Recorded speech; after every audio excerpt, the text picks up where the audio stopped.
আসসালামু আলাইকুম। এই যে একটা ছেলে দেখছেন, কালকে কালকে তোমার ফাঁকি দিচ্ছে না? হ্যাঁ, ছোট্ট একটা ছেলে, বয়সার কত হবে?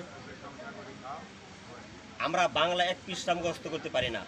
সে আল্লাহর কালাম 30 পারা কোরআন আল্লাহ তার মাথার মধ্যে ঢুকিয়ে দিয়েছে, তার সিনার ভিতরে ঢুকিয়ে দিয়েছে। একবার চিন্তা করছেন, এই আলেমকে দেখে আপনারা চোখ উল্টায় তাকান না? এরা হচ্ছে নবীর ওয়ারিস। আমি তো আলেম না, এরাই ওয়ারিস।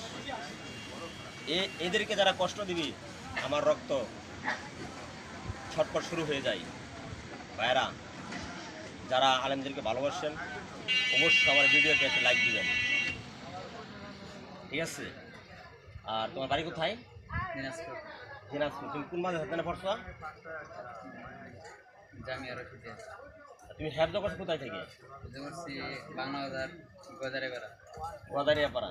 সেই গদারিয়াপাড়ার মাদ্রাসা হ্যাফজখানা থেকে হাফেজ হয়েছে।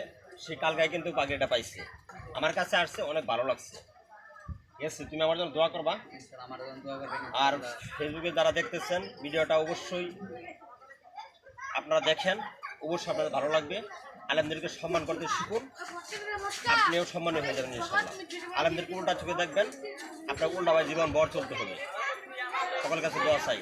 আসসালামু আলাইকুম ওয়া রাহমাতুল্লাহি ওয়া বারাকাতুহু।